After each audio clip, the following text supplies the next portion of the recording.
Kindness Can, the podcast, with radio personality Jane Lindley Thomas and psychologist Paul Bushell. Because every act of kindness, no matter how big or small, can change lives. In this series, Jane and Paul hope to enrich your life by giving you practical tools on how to be kinder in your relationships with yourself, with those around you, at home, work, and in your community.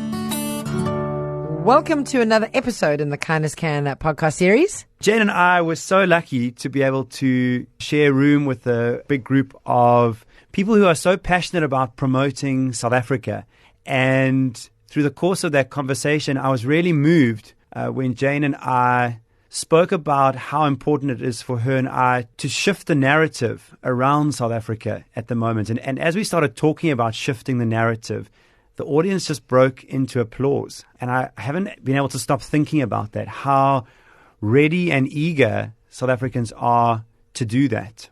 It was such a special moment for me too. And I must say that as I was talking about, sure, we have our work cut out for us. If we look at Sona and the behavior, if we look at the boxes we put into, if we look at the water, if we look at the lights, if we look at the price of food, if we look at the crime, I mean, there's a lot to be worried about. Yeah, the odds are stacked against us. But, and this is where the applause came, I said, where you are so instrumental in all of this is how you show up during all of this. Because it's so easy to fall into that fear-driven, exasperated, negative, can't wait to leave this country. Yeah. This country's going to the dogs. I'm out. Yeah. But you're not going anywhere. You're just permeating everyone around you. Yeah.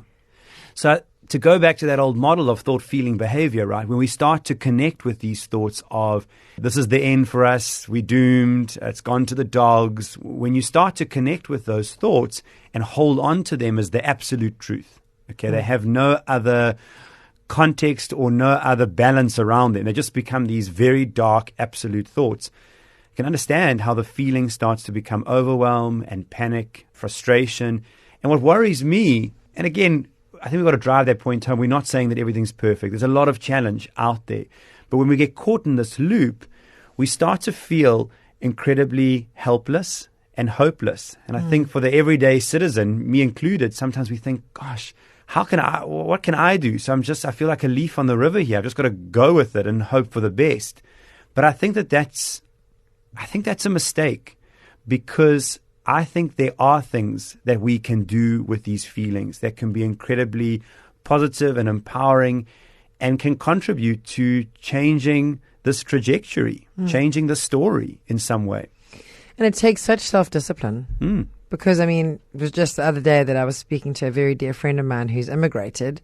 And when the words came out of her mouth, you know, it's so lovely to live in a place where we feel safe and we know that our future and what it holds for our children is one of security. And then I'm thinking, oh my gosh, what does that mean for us? And I start to get fearful. And every time I go out, someone's signing papers to leave and they're selling their stuff on Marketplace. And I'm just like, that fear, you literally have to beat the fear away with a stick. Yeah.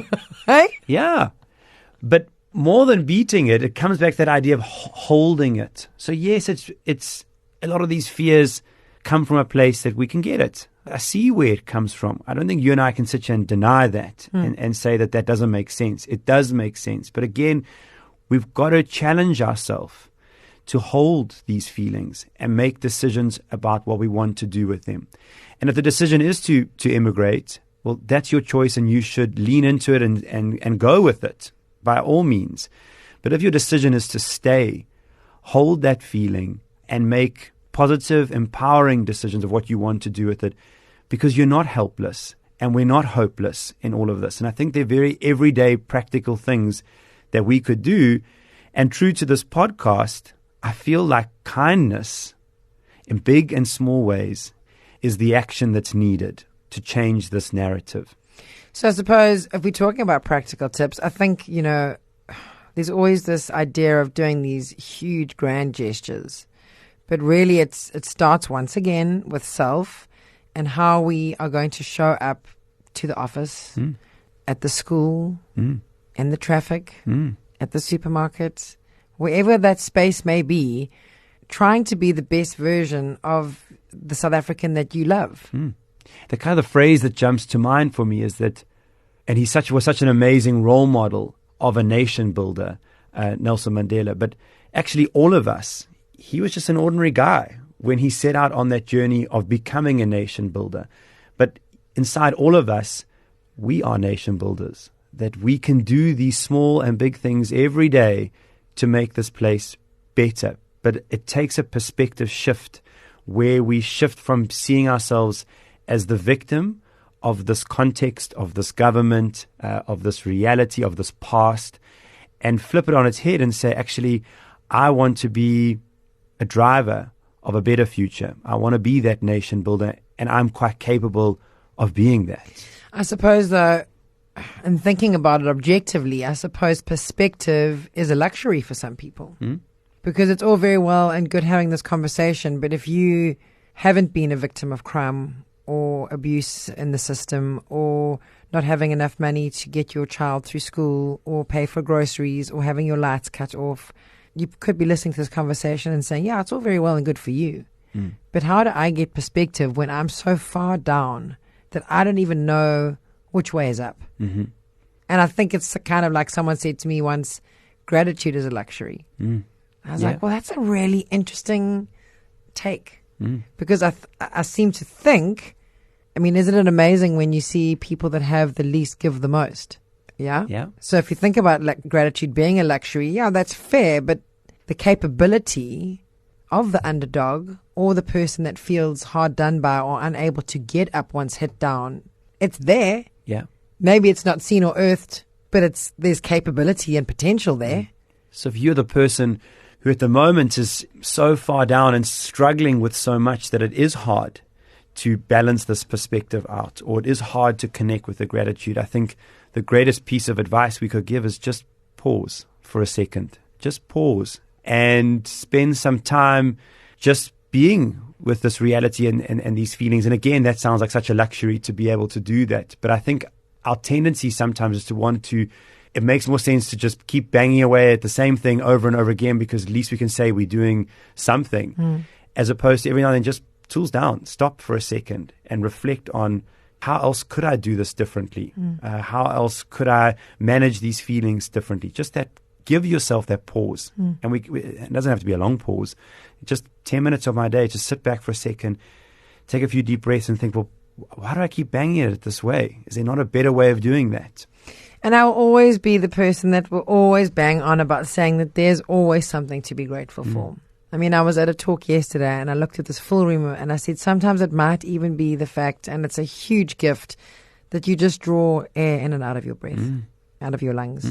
If that's all on this day that you can hold on to, hang on to it like you are bobbing on the ocean, and that is the only thing that's going to keep you safe and alive. That's a beautiful thing for all of us.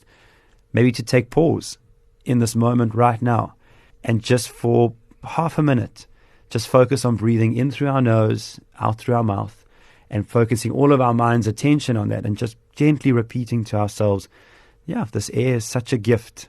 The ability to breathe is such a gift. Yeah, because I had again, this week was a hard week, and I got myself into such a place of overwhelm that was being fueled by anxiety about something not connected to what we're chatting about. But it becomes hard to get objectivity, because you get so swallowed into this particular piece of the narrative that you don't see the whole picture, because the fear is throttling you. You can't breathe properly with that air that you're trying to get in and out in that pause, because it's stuck in your throat. And then all of a sudden, I don't know what happened, but I just popped out the other side 5 days later. But this calm just washed over me. And it was taking the pause of, I've applied myself, I've tried, I've thrown everything in, feel like I've been juggling broken bottles and fireballs. But now there's like this piece that kind of translates all understanding. So it's the commitment to the manual insertion. So it's not giving up on yourself. It's doing those things that you know help over and over again. And sometimes they take more than just one attempt at it. Sometimes they take 5 days. But you deserve it. You deserve that commitment to yourself. You deserve that kind of repeated doing the things that I know work for me. And I think that is part of nation building and being a good citizen. is sometimes making better choices with the way that we're taking care of ourselves.